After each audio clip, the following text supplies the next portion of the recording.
Jeunesse, comment vas-tu? Ce podcast est notre lieu d'expression. Notre jeunesse est ambitieuse, créative et pleine de ressources. Ici, nous donnons la parole à nos pairs dans le but de nous inspirer et de nous motiver. Dans l'épisode du jour, nous allons confronter les parcours, les opinions et les objectifs de nos deux invités qui sont sportifs de haut niveau. Ce podcast est une interview croisée. Nous avons interrogé nos deux invités séparément et nous leur avons posé exactement les mêmes questions. Le but est de permettre à chacune de pouvoir s'exprimer librement et partager son expérience. Ainsi, vous entendrez tour à tour les réponses de Cassandre et de Faiza. Dans l'épisode du jour, Cassandre et Faiza vont vous partager leurs expériences, leurs doutes, leurs ambitions et comment elles arrivent à rester motivées pour atteindre leurs objectifs sportifs en cette période toute particulière. Elles sont chacune à un stade de leur carrière bien différent. Faiza est jeune, très motivée et est en train de rejoindre la catégorie senior. Cassandre est un petit peu plus âgée. Elle a quitté les années d'insouciance, cette période que vit actuellement Faiza. Cassandre apprend aujourd'hui à se professionnaliser et se perfectionner pour continuer à avancer malgré les doutes qu'elle a pu rencontrer dernièrement. En espérant que leur vision et leur parcours puissent aider et inspirer certains d'entre vous, on vous souhaite à tous une très bonne écoute. Salut Cassandre, est-ce que tu peux te présenter en quelques mots s'il te plaît?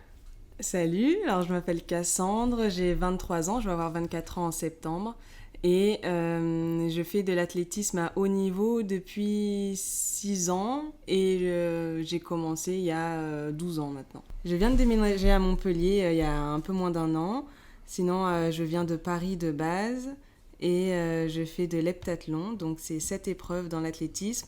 Il y a le 100 mètres haies, la hauteur, le poids et le 200 mètres la première journée. Et la deuxième journée, on a la longueur, le javelot et les 800 mètres. Bonjour, je m'appelle Faiza Mogdar, j'ai 20 ans, je suis sportive de haut niveau en judo. Je m'entraîne actuellement à l'INSEP et je suis licenciée au club du Paris Saint-Germain judo. À côté du judo, je fais un BPGEPS activité de la forme. C'est pour devenir coach sportif. Comment tu as commencé le sport? J'ai toujours fait du sport depuis que je suis toute petite avec mes parents. On faisait beaucoup de sorties en roller, en vélo, du badminton, du ping-pong. L'été, on faisait du volley-ball sur la plage, des randonnées, etc. Donc ça a toujours été de famille. Et après, avant l'athlétisme, je faisais de la danse moderne jazz, de la danse classique. Et en fait, après, en 2009, il y a eu les championnats du monde. Et qu'on regardait tout le temps à la télé et j'ai eu un déclic à ce moment-là en voyant Usain Bolt et je me suis dit que je voulais faire pareil. Du coup, je me suis inscrite au club d'Asnières-sur-Seine et j'ai découvert un super entraîneur qui s'appelle Fares et qui m'a fait découvrir en fait toutes les épreuves de l'athlétisme alors que moi je voulais faire que du sprint. Donc au début, j'étais pas trop emballée et finalement ça m'a beaucoup plu de m'entraîner tous les jours sur une nouvelle discipline. Et je me suis rendu compte que j'étais plutôt bonne dans plusieurs disciplines différentes. Et par la suite, quand il a fallu se spécialiser sur une épreuve, je me suis dit que j'allais continuer sur l'heptathlon et continuer à m'entraîner sur toutes les disciplines plutôt que juste le sprint comme au début. Alors j'ai commencé le sport parce que tout simplement j'avais une grande sœur qui faisait du judo. Et du coup mes parents ils m'ont inscrit pour suivre ma sœur. J'ai commencé à 5 ans, ça fait 15 ans que je fais du judo. Et j'ai fait d'autres sports, j'ai déjà fait d'autres sports à côté, mais j'ai jamais arrêté le judo. Après j'ai continué parce qu'en fait j'aimais bien, en fait à la base au judo quand on est petit, c'est plus pour s'amuser un peu. Après au fur et à mesure des années on commence à faire des combats et moi j'aimais bien l'aspect on va dire de compétition et tout. Par exemple je demandais directement à faire des compétitions alors que j'avais pas forcément l'âge pour en faire. Et mes entraîneurs ils m'ont inscrit dans des compétitions, ils ont vu que je me débrouillais bien et moi j'aimais bien alors j'ai continué comme ça. Et voilà, mon objectif c'était de faire de la compétition et de gagner, d'être sur le podium en fait. Voilà, j'aimais bien ça. Comment as-tu fait pour t'affirmer en tant que sportive, l'assumer auprès de ton entourage, tes amis, leur dire ok moi je suis sportif de haut niveau, c'est dans cette voie-là que je vais aller et c'est ça que je veux faire de ma vie. Est-ce que ça a été compliqué ou comment ça s'est passé? Donc au début c'était un peu loisir. Après ça a vite... j'ai commencé rapidement finalement à faire des résultats. Et à trouver vraiment le sport passionnant. Donc j'ai commencé à me projeter dans cette idée de faire de mon sport mon métier. Et quand j'en ai parlé à mes amis, ils trouvaient tout ça cool, puisque ça change de l'ordinaire et que c'est sympa. Mais quand j'en ai parlé à ma famille, c'était assez différent. Mon père était pas contre, puisque on avait toujours fait du sport avec lui, ma mère non plus. Mais la famille un peu plus large disait que l'athlétisme, c'était pas un vrai métier, qu'il fallait que je fasse un vrai métier à côté. Donc, il y a eu une année charnière un peu vers le bac, en fait, où j'ai demandé à ma mère ce qu'elle en pensait et s'il fallait que je me concentre plus sur les études ou sur l'athlétisme. En fait, ce jour-là, elle m'a dit, écoute, l'athlétisme, c'est maintenant, alors que les études, tu pourras en faire toute ta vie, donc concentre-toi sur l'athlétisme, t'es bonne dedans, tu peux perfer, et plus tard, ça sera peut-être moins le cas, donc vas-y à fond. Et je pense que si elle m'avait dit, bah écoute, je pense que le plus important, c'est quand même les études, l'athlétisme, ça reste qu'un sport, mais tu vas pas gagner ta vie avec, bah j'aurais pas fait du sport de haut niveau. Donc du coup, je la remercie énormément. Je sais même pas si elle se souvient encore de cette conversation, mais en tout cas, c'est ça qui m'a permis d'être confiante dans mon choix, de m'engager et m'investir vraiment à fond dedans. Et après, le fait que j'ai pu aller à l'INSEP aussi, l'INSEP du coup m'accepte dans son enceinte et que du coup la fédération investisse en moi, puisque du coup... le système de la Fédération française d'athlétisme fait qu'on ne paye pas l'INSEP, c'est eux qui nous le payent, c'est quand même 12 000 euros par an. Donc du coup, ça aussi, ça m'a permis de prendre confiance et de me dire, voilà, on croit en moi, on investit, on met de l'argent sur moi, donc voilà, c'est un vrai projet qui devient concret et je peux y arriver. Donc voilà, toujours auprès de mes amis, ça a toujours été un plaisir pour eux de dire que voilà, ils avaient une amie qui était sportive de haut niveau. Et pour ma famille, ça a été un peu plus compliqué à accepter, mais ils m'ont toujours soutenue. Bah en fait, pas trop, ça a été plutôt simple parce que ça s'est fait naturellement, ça s'est fait tout seul. Parce qu'au début, on commence par s'entraîner dans notre club, donc on s'entraîne 2 fois par semaine. Après, on rentre en structure en pôle espoir. Donc là, je commence à rentrer à l'internat. Là, peut-être ça a été un petit peu la transition la plus dure d'être à l'internat et donc de plus être chez soi. Pour mes parents et pour moi aussi. Et ensuite, bah, c'était mon rythme de vie, je me suis habituée. Et comme après on est dans un pôle espoir, forcément on s'entraîne plus, donc on progresse plus rapidement. Et notre entourage, il commence à voir qu'on fait des résultats, qu'on voyage, que en fait on vit bien quoi. Et donc du coup, eux forcément ils s'intéressent et ils viennent nous voir. Et en fait ils découvrent que c'est un autre milieu, c'est pas le même mode de vie qu'eux, mais qu'au final ça peut être bien. Et du coup, ils m'ont laissé continuer sur cette voie. Et même eux, mon père, il a été sportif aussi, bon, pas de haut niveau, mais il connaît un peu le sport et il a la passion du sport, on va dire. Donc il savait dès le début ce que c'était, quoi. Et que c'était pas juste faire du sport comme ça, c'était pour, on va dire, qu'on avait des objectifs, enfin que j'avais des objectifs. Et donc forcément, ils vont me laisser aller au bout de mes objectifs. Au début, ce qui a été le plus dur, on va dire, c'était... Moi, je suis rentrée en 4e en pôle espoir. Donc j'ai quitté chez moi, j'étais à l'internat. Et le fait qu'en fait, ils ne pouvaient pas, on va dire, bien être derrière moi pour les études et tout, ça, au début, c'était difficile pour eux. Mais ils ont vu qu'au final, on était bien encadrés et qu'on avait des bonnes notes. Après, si par exemple, j'avais pas réussi l'école ou quoi, forcément je serais rentrée chez moi et j'aurais pas continué. Mais là ça se passait bien et on avait un bon suivi scolaire et sportif, donc il n'y avait pas de raison de me dire non en fait. Puis le Covid ils peuvent pas, mais sinon mon père il a jamais raté une compétition, ma mère elle en a peut-être raté 1 ou 2 parce que c'était grave loin, mais sinon toutes mes compétitions... À quoi il ressemble ton quotidien de sportive et comment tu trouves l'équilibre entre ta vie pro, ta vie perso, tes loisirs à côté, tes études, comment tu fais pour allier tout ça? Ça a beaucoup changé depuis 1 an. Avant, à l'INSEP, puisque j'étais interne, tout se faisait un peu au sein de l'INSEP. Et après, je prenais ma moto et j'allais sur Paris pour voir mes amis, mon copain, ou faire mes études, ou aller travailler quand j'avais un travail. Ça n'a pas duré longtemps. Depuis que je suis à Montpellier, c'est un peu plus différent, puisque du coup, je suis obligée de bouger tous les matins pour aller à l'entraînement. Donc maintenant j'ai investi dans un petit vélo électrique, voilà, je suis devenue une cycliste. Nos entraînements ils commencent vers 10h30 en fonction du soleil, s'il fait trop chaud ou pas, et ça va durer à peu près jusqu'à 13h30, 14h. Donc on fait 1 à 2 épreuves sur la matinée et on enchaîne après avec une séance de muscu qui va durer 30 à 45 minutes. En fonction de la saison, si les compétitions arrivent, les entraînements seront un peu plus courts, de 1 à 2 heures. Par contre, si on est vraiment dans le foncier et renforcement et cycle force niveau muscu, là on peut arriver sur des entraînements de 3-4 heures. Et du coup, voilà, après l'entraînement, j'enchaîne avec le kiné sur 30 minutes, 1 heure.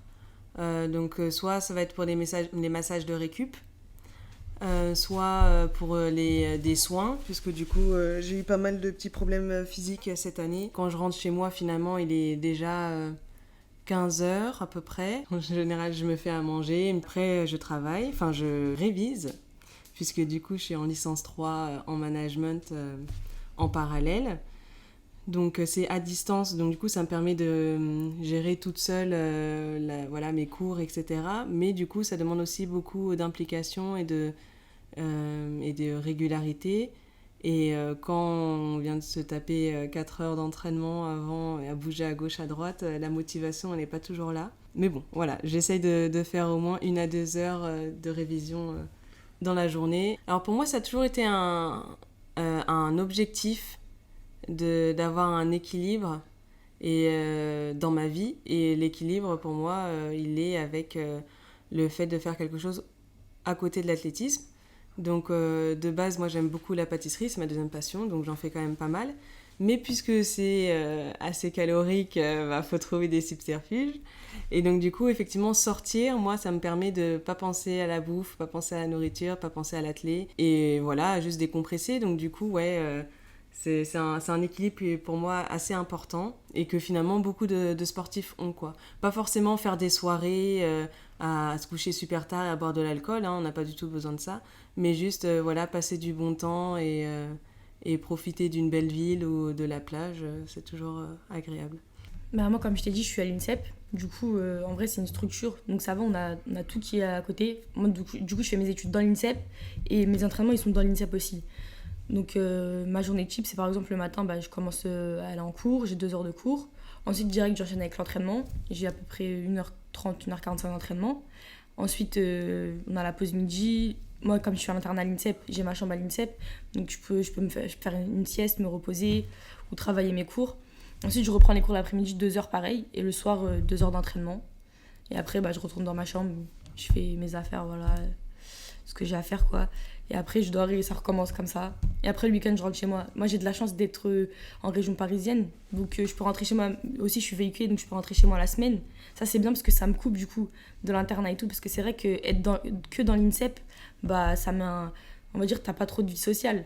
En plus, si tu restes qu'avec des gens qui font du judo et tu parles pas trop aux autres ou quoi, t'as l'impression, en fait, c'est une routine. Et à un moment, ça devient un peu relou. Mais du coup, moi, je rentre souvent chez moi, même le week-end. Après, j'ai des amis extérieurs. Le week-end, j'hésite pas à sortir. Après, c'est vrai que des fois, c'est compliqué parce qu'avec le sport, on est fatigué et ils vont pas forcément comprendre pourquoi on va refuser de sortir ou quoi. Enfin, après, elles me comprennent vu qu'elles savent que c'est ma vie. Quand on sort, on va au cinéma, au restaurant, à des anniversaires, des choses comme ça.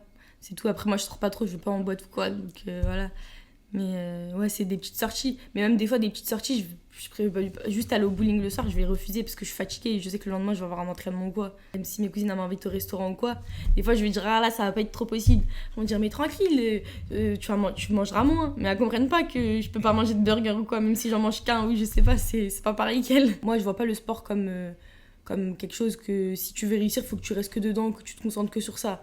C'est vrai, il faut. Mais à côté, tu peux avoir d'autres loisirs et tout. Moi, je pense qu'il ne faut pas rester que sur ça. Même par exemple au niveau scolaire, si je veux pas, moi, même si je peux gagner ma vie avec le judo, c'est pas le cas, mais si je pouvais, je ferais quand même des études à côté. Alors,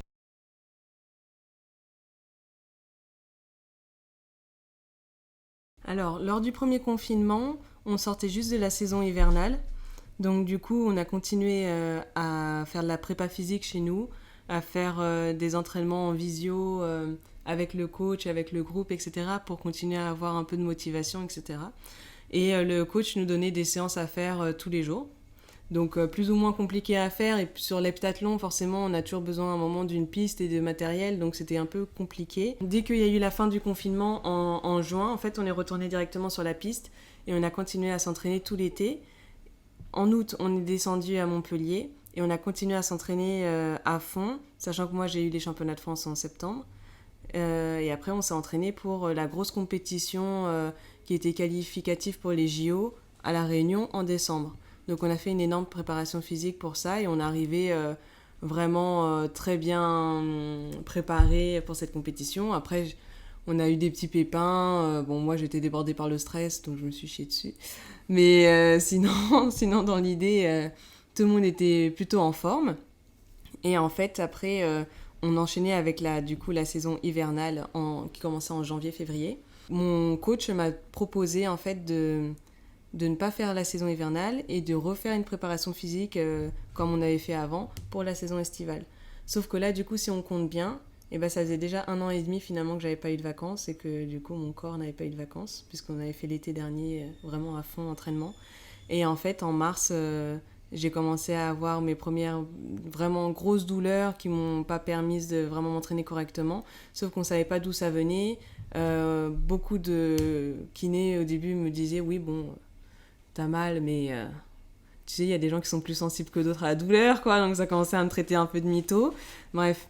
Et en fait au final de mars jusqu'à récemment j'ai enchaîné les blessures, ce qui commençait très bien au début de saison on va dire avec la compétition à La Réunion et l'hiver qui commençait bien et on voulait continuer la préparation physique, du coup a fait que mon corps s'est usé encore plus. Et c'est ça qui a été un peu dur, le coup de bambou en sortant du confinement, en mode les JO sont reportés à 1 an après, où là ça a été un peu plus dur moralement, mais puisqu'on avait le gros objectif qui était la compétition à La Réunion, moi j'ai réussi à être dans une dynamique, j'ai pas été trop déboussolée, puisque du coup il y a eu plein de choses, les changements, etc. ont fait qu'on était toujours en rythme.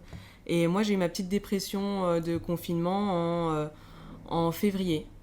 En février, quand ça faisait vraiment, on va dire, 1 an de confinement, quoi, de galère physique et mentale, où là, vraiment, j'en ai parlé très facilement avec mon coach, mais c'était un peu dur, et après, j'ai eu une petite déprime, là, en mai, parce que c'est fatigant et usant mentalement d'être toujours blessé. Alors le premier confinement c'était compliqué parce que vraiment on pouvait pas s'entraîner, on était chez nous, fallait faire avec les moyens du bord. Des fois on n'était pas trop motivés et tout.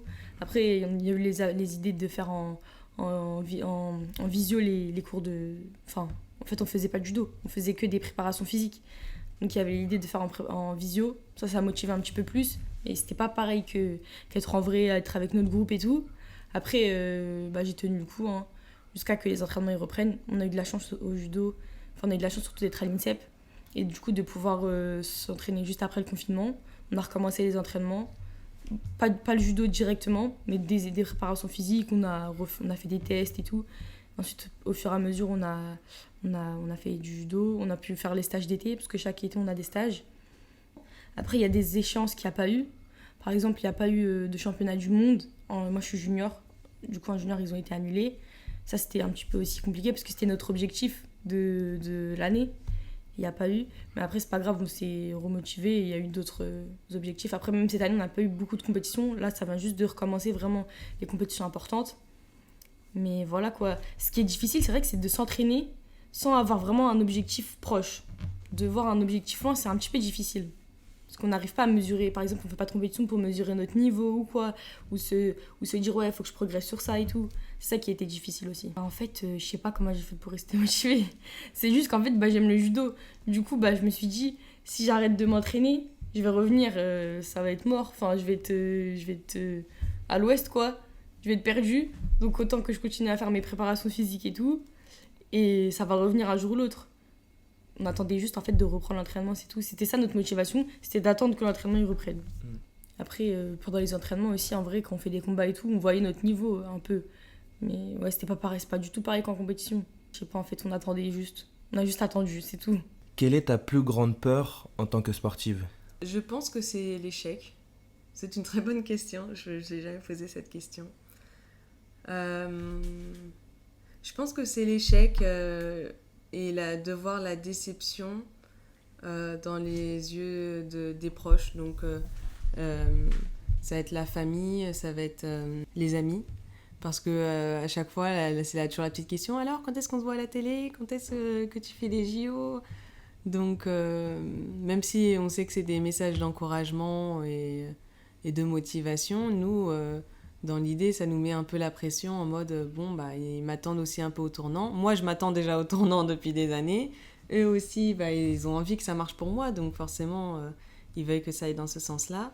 Et donc, finalement, si ça marche pas, parce que blessure, parce que parce que mental pas assez fort par rapport à ce qu'il faut. Parce qu'en fait, on se rend pas compte, mais être sportif de haut niveau, c'est pas que la performance physique, quoi. Il y a énormément de choses autour, la gestion du stress à l'entraînement, en compétition, la gestion du corps, le style de vie.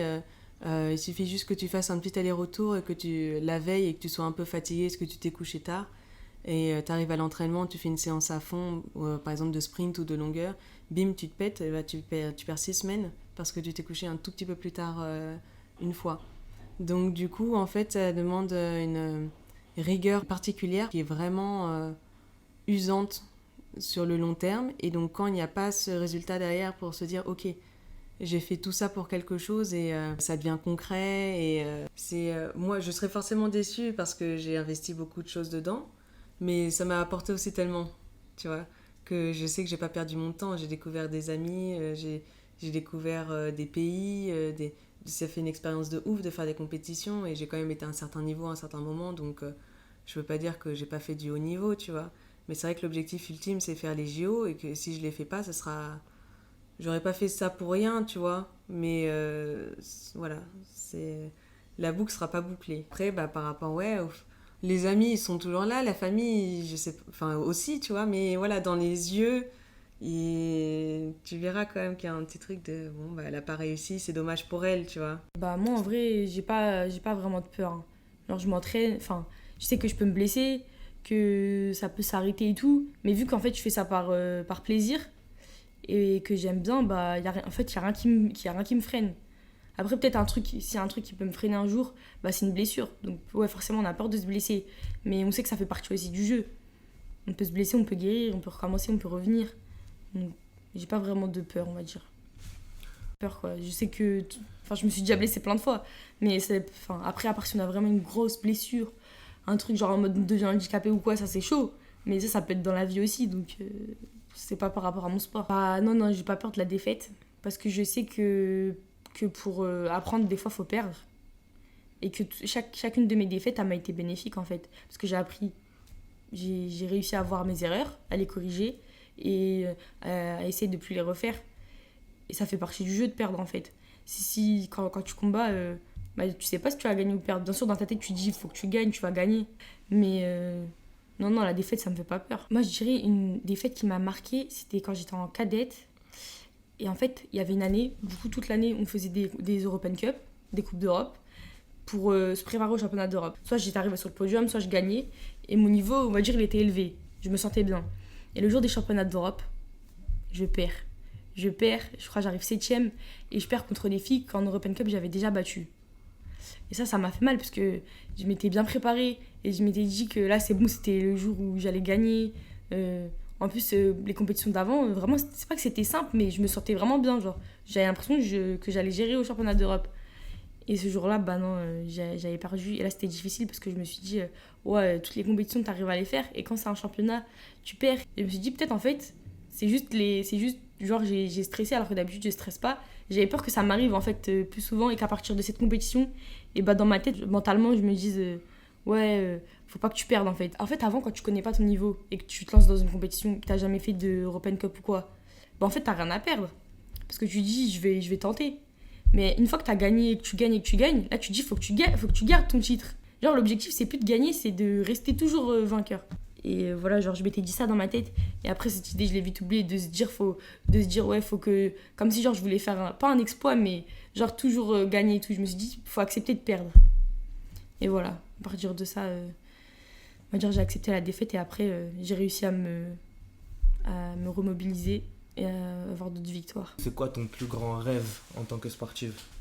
Bah, du coup, je pense que c'est aller aux JO. Mais aller aux JO pour vivre l'événement, le moment. Alors, les JO à l'ancienne, hein, pas les JO comme maintenant, là, où il n'y aura pas de public, où il y aura pas d'ambiance dans le village olympique, etc. Mais je pense que c'est un peu le rêve de tout sportif de haut niveau. La consécration d'arriver aux JO. Donc déjà, ça veut dire que tu fais partie vraiment des meilleurs du monde. Parce que les Jeux Olympiques et les Championnats du Monde, c'est encore différent. Et en plus, tu vas découvrir énormément de sports différents, des sportifs de haut niveau, d'autres sports. Donc nous, on a de la chance à l'INSEP, on a déjà bien vécu, puisqu'il y a il y a 26 pôles en tout différents de sport. Mais du coup, au JO, voilà, c'est les meilleurs mondiaux de n'importe quel sport, donc c'est énormément de rencontres, énormément d'humanité finalement, puisqu'il y a des pays où on sait, hein, les minima, les standards pour y aller seront moindres. Mais voilà, tu découvres des nouvelles cultures, des nouvelles personnes et des sports qui sont moins médiatisés que d'habitude. Donc voilà, je pense que ça, c'est mon rêve ultime. Et après, je veux pas que participer au JO, quoi. Je veux, sans parler de médailles ou quoi que ce soit, parce que je sais que pour l'instant, en tout cas, j'ai clairement pas le niveau. Juste, voilà, pouvoir me battre avec les meilleurs et pas être ridicule. Donc top 8, top 5. C'est d'être champion olympique. Voilà, c'est d'être champion olympique, champion du monde. Paris 2024, c'est mon objectif. Après, bien sûr, il y a d'autres compétitions avant. Je me dis aussi, il faut passer par là. Mais l'objectif ultime, c'est oui, Paris 2024. Je m'entraîne pour ça. Quelle est la dernière chose importante que tu as apprise, le dernier learning que tu as retenu et tu te dis ok, ça il faut que je l'applique dans ma vie de sportive ou à l'entraînement, ou le dernier truc sur lequel tu as travaillé important et que tu appliques au quotidien? Mon vrai déclic cette année, c'est ne plus attendre, en fait, ne plus être dépendant d'eux. C'est-à-dire que quand on était à l'INSEP, on est dans une bulle où tout est sur place. Donc tu vas aller voir un médecin, tu vas chez le médecin. Tu vas voir un kiné, tu vas chez le kiné. Mais vraiment, tout est sur place. Alors qu'à Montpellier, j'ai dû retrouver une équipe. J'ai dû retrouver un médecin qui me convenait, un kiné qui me convenait, un ostéo qui me convenait. Et ça a pris 1 an. Et après, à chaque fois, j'en attendais trop d'eux. Je me suis rendu compte que j'en attendais trop et j'étais toujours déçue. Enfin, toujours ou souvent. Et donc mon déclic, voilà, récemment, ça a été de me dire je vais pas attendre que les gens fassent les choses pour moi. Comme on dit, on n'est jamais mieux servi que par soi-même. Être dans l'action. Je veux plus être dans le passif, donc je travaille ma prépa mentale, enfin mon mental pour pouvoir être prête pour les compétitions. Je prépare mon corps pour être prêt pour les compétitions. Et les soins, tous les soins que je fais, pareil, c'est pour la compétition et j'attends plus d'avoir mon petit rendez-vous, c'est moi qui vais le prendre, c'est moi qui vais être toujours active dans l'action, à faire des renforcements en plus alors qu'on ne me l'a pas demandé, etc. Et j'attends plus que ce soit le coach qui dise ou que ce soit passif, voilà, je suis dans l'action. En gros, la prépa mentale, ça marche un peu comme tout médecin, c'est-à-dire qu'il y a des feelings avec certains et avec d'autres, ça ne fonctionne pas. Ça m'a vraiment permis de prendre confiance en moi, de prendre confiance dans le fait que, c'est con à dire, mais que je suis forte. C'est-à-dire que je me sous-estime pas mal. Et du coup, quand les championnats de France arrivent, j'étais débordée, quoi. Dans ma tête, j'étais en mode, va y avoir les meilleures de France, elles vont toutes être prêtes parce que c'est l'année des JO, donc elles ont toutes bossé pour ça, voilà. Et moi, je me sens pas prête, nan. Et mon coach était en mode, mon coach mental, du coup, était en mode, en fait, si, t'es prête et tu bosses pour pareil. De leur côté, elles doivent se dire, Cassandre, elle est là. Enfin, voilà. Donc, du coup, en fait, c'est un travail c'est donc mental, mais général, sur la confiance et comment aborder une compétition pour se permettre de s'exprimer le mieux possible et du coup parfait en fait. Parce que comme je le disais tout à l'heure, le haut niveau, c'est pas juste la performance et la personne elle est super forte physiquement donc ça va marcher. C'est vraiment aussi toute une partie mentale, hein, et que ça fait énormément partie du travail de champion, quoi. Ça m'a permis d'arriver confiante en compétition et de ne pas subir ma compétition, de ne pas subir mon stress. Et soit en fait tu essayes de piéger ton cerveau en mode non c'est bon, je suis la meilleure, je vais les dégommer, alors qu'en fait tu tues. Soit c'est tout simplement arriver en mode j'ai travaillé pour, je sais ce que j'ai à faire, je fais comme à l'entraînement, je me mets pas de pression de challenge, de contexte ou quoi que ce soit, je me dis juste je fais ce que je sais faire et ça va fonctionner. Avant j'arrivais en prenant conscience de l'événement, en prenant conscience que les gens de la fédération sont là, vont me regarder, en prenant conscience que mon coach en attend quelque chose et du coup j'étais débordée par tout ça et finalement pas disponible. Mon cerveau n'était pas disponible pour la performance, il était disponible pour le stress. Voilà, il donne ça va donner des petites clés qui vont permettre d'ouvrir en fait ton cerveau à autre chose que l'appréhension. J'ai retrouvé le goût, le plaisir d'arriver en compétition, déjà à l'entraînement, et d'arriver en compétition en mode voilà, je me sens bien et je vais toutes les dégommer. En fait, je me suis rendu compte en retrouvant ça que je l'avais perdu. Et je me suis dit merde, mais en fait pendant toutes ces années, j'avais plus cette envie-là, j'avais plus ce plaisir-là d'arriver à l'entraînement et de me dire ok, aujourd'hui on va faire ça, je vais essayer de chercher ça, ça, ça et ça. Je vais arriver en compétition, c'est parti, je vais pouvoir m'exprimer, me donner à fond, etc. Et là, je l'ai ressenti au championnat de France. Alors, les perfs n'étaient pas là parce que j'ai pas eu de prépa physique adéquate à cause des blessures. Mais voilà, dans l'idée, dans mon cerveau, j'étais en mode, voilà, ça y est, je me sens bien, je suis prête et je vais m'éclater, je vais m'amuser, je vais m'exprimer, quoi, comme j'en ai envie. Et voilà, j'ai eu ce petit déclic-là aussi. Le truc que j'ai appris, c'est que, en fait, je pense que si je veux réussir, il faut que j'en fasse plus. Il faut que j'en fasse plus que les autres. Par exemple, avant l'entraînement, j'arrive en avance à l'entraînement, je vais faire des exercices de prévention pour pas me blesser. Et après l'entraînement, je vais faire des exercices, des tractions ou des choses comme ça. Je pense que c'est ça en fait qui va faire la différence avec les autres, c'est d'en faire plus. Parce que si je me contente que de l'entraînement ou quoi, je pense que je vais progresser, c'est sûr, mais si j'en fais plus, je vais progresser plus rapidement. Et avoir en fait un tour d'avance par rapport aux autres. En fait, quand je suis rentrée en pôle, je suis rentrée en 4e, alors que d'habitude, on rentre en 3e. Du coup, je suis rentrée plus jeune que les autres. Je m'entraînais déjà avec des plus grands que moi de base. Et mon père, il me faisait faire tout le temps, le week-end et tout, des footings, des exercices et tout. Et en fait, depuis toujours, j'en fais toujours plus, alors que je suis à l'internat et tout, ça me suffisait en vrai. Mais j'ai toujours fait plus. Et j'ai remarqué que forcément, j'avais de l'avance par rapport aux autres. Par rapport aux filles dans ma catégorie et tout, j'arrivais plus facilement. Par exemple, j'étais surclassée et tout, alors que les autres, elles étaient au championnat d'Europe, je le gagnais, alors que les autres, par exemple, ils arrivaient 7e et tout, et ils pouvaient pas imaginer faire une compétition senior, alors que moi déjà j'en faisais et tout. Et même mes entraîneurs, et ils me disent toujours, si tu veux réussir, faut que tu fasses plus. Même si par exemple j'ai des problèmes au cervical et tout, et le seul moyen pour que j'en ai plus, c'est de me muscler les cervicales. Donc forcément, là, il va falloir que j'en fasse plus. Parce que si je me muscle les cervicales, je me muscle pas que les cervicales. Je muscle les trapèzes, etc. Donc je vais faire plus d'exercices et tout. Et voilà. J'ai fait un entraînement grave dur. Je peux me reposer, ça y est. Sauf qu'en fait, c'est quand c'est dur qu'il faut en faire plus. Parce que si c'est facile, t'en fais plus, tu vas pas trop ressentir. Alors voilà. C'est ça qui est difficile aussi, c'est de se dire, ouais, même si là, tu trouves que t'as fait un bon entraînement, il faut rajouter. Et voilà, faut rien lâcher de toute façon, si on veut atteindre ses objectifs. Comment définirais-tu ta mentalité de sportive ? Du coup, ça y est, je suis une warrior. En vrai, de base, voilà, je me sous-estime beaucoup, parce que je me dis qu'il y a forcément meilleur que moi, ce qui est le cas. Et je me rends compte, mon coach me l'a dit encore récemment, je me rends vraiment pas compte du potentiel que j'ai. Donc du coup, je me dis que je suis pas si exceptionnelle que ça, que je suis pas si forte que ça.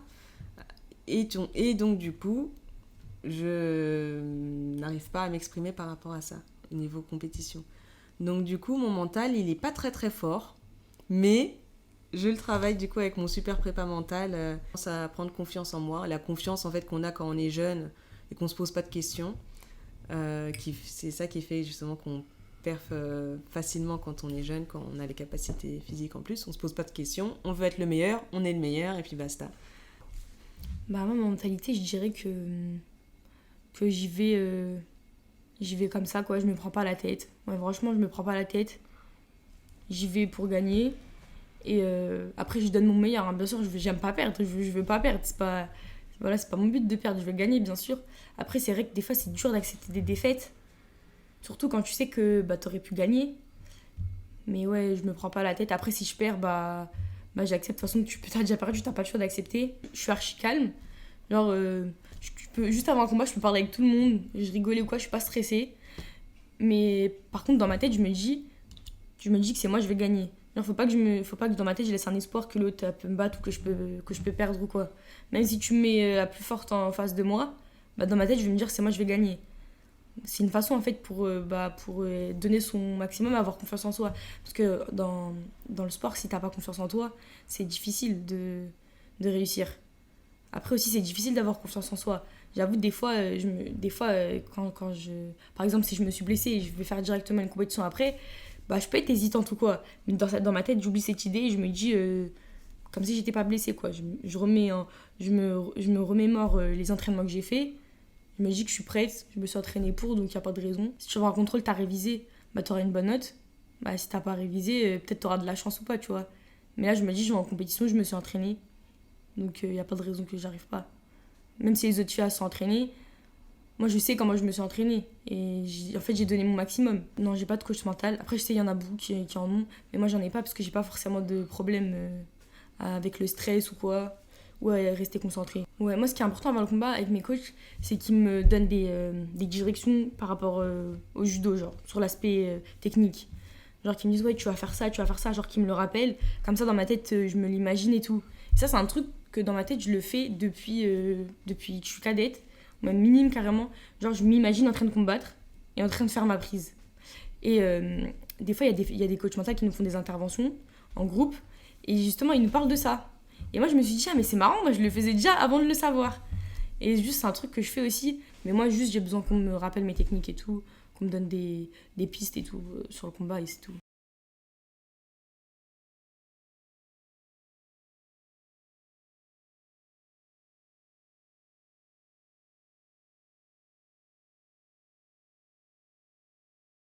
Je pense que c'est prendre confiance et prendre conscience que tu as des capacités physiques et oui, tu peux être la meilleure. Ça peut paraître prétentieux, mais d'un autre côté, il faut un peu cette prétention-là. Pourquoi on fait du sport et pourquoi on fait des compétitions? C'est pour être les meilleurs de base. Et montrer qu'on est le meilleur, qu'on a quelque chose en plus par rapport à d'autres. Je pense que c'est un mental de gagnant. Je pense qu'on peut appeler ça vraiment le mental de gagnant. C'est dur pour moi. C'est dur pour moi de voir des choses comme ça. C'est pas naturel en fait. Je conscientise énormément le fait que les filles qui sont à côté de moi ont le même niveau que moi et ont les mêmes capacités que moi en fait. Et au lieu de me dire, moi j'ai la petite étoile en plus qui fera que je serai meilleure que les autres. Quand t'es le meilleur facilement, sans entre guillemets vraiment bosser, j'arrivais sans pression à la compétition en mode je sais que je suis la meilleure parce que les autres compétitions j'étais la meilleure.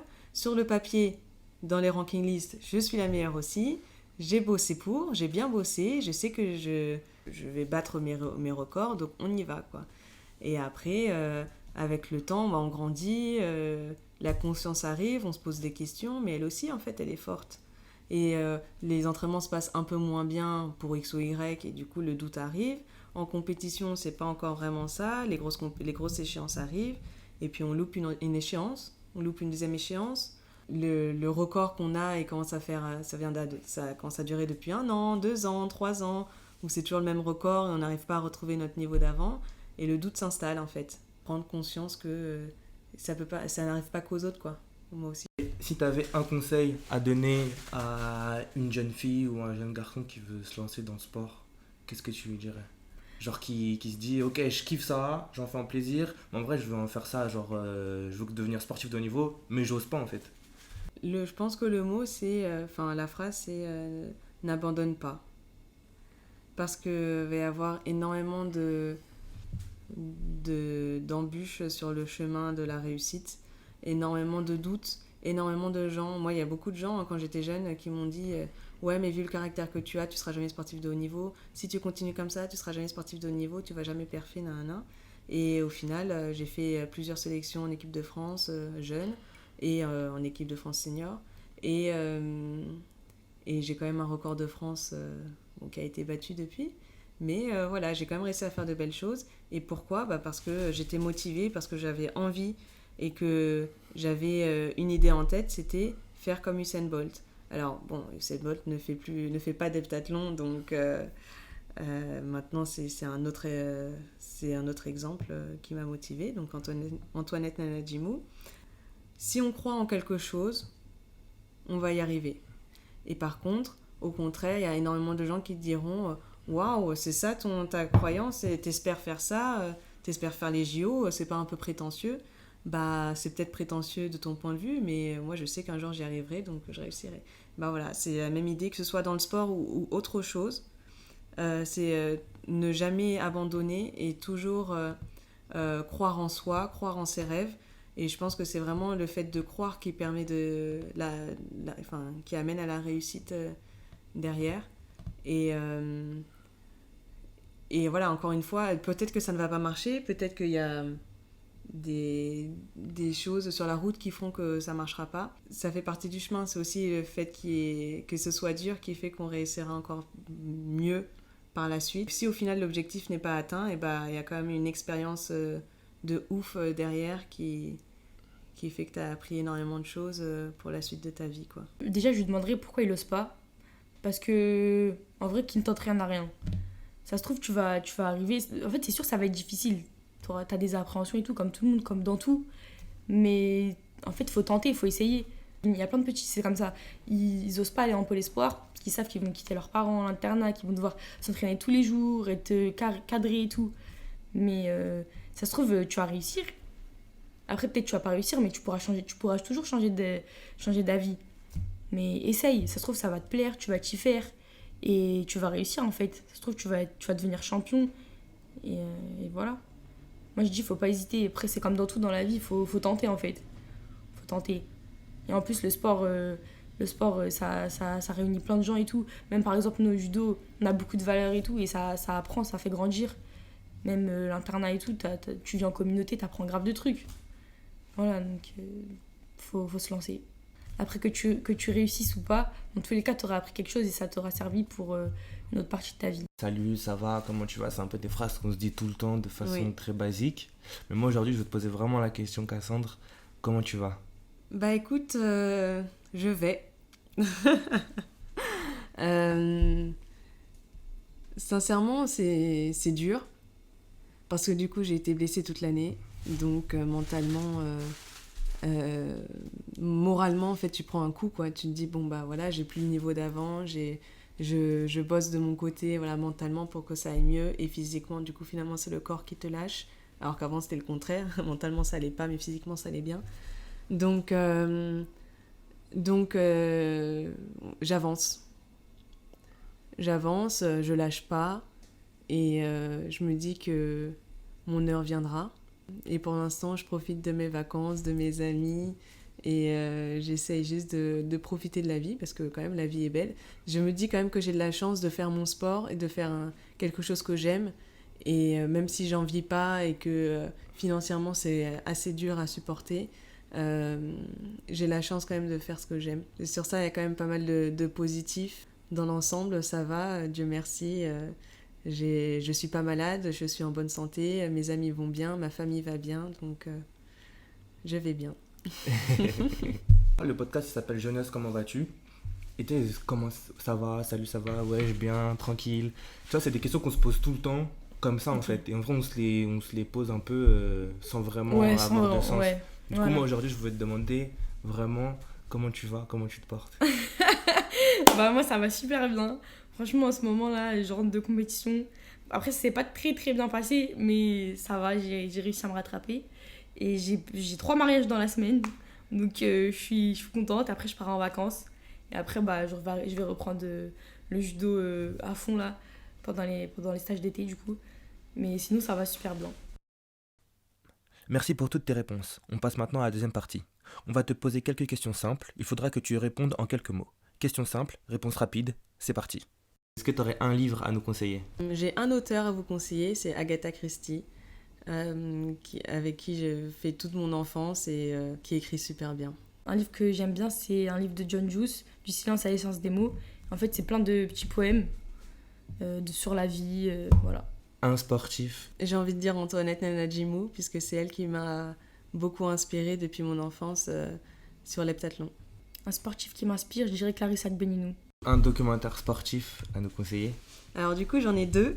Un sur Usain Bolt qui retrace en fait sur une année sa préparation jusqu'au championnat du monde. Et un autre qui s'appelle Icar sur Netflix et qui parle du dopage et de comment c'est devenu une institution nationale voire internationale. notamment en Russie. Du coup, le film qui m'a un petit peu marqué, c'est un film qui s'appelle Sœur. Donc en fait, si j'ai bien aimé ce film, c'est parce qu'à la fin, il y a une morale.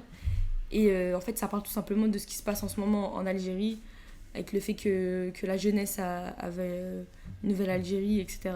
Je me suis ressentie dans ce film, car je suis d'origine algérienne. Une compétition? Les JO, puisque en général, les JO, pour moi, c'est la plus belle compétition. Et après, moi, ma compétition, on va dire la plus belle pour moi, ça a été quand j'ai fait championne de France et le record de France. Donc en salle, j'étais en junior.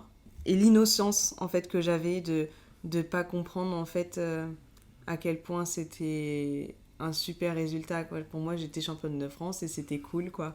Et le record de France, c'était en plus. Un conseil?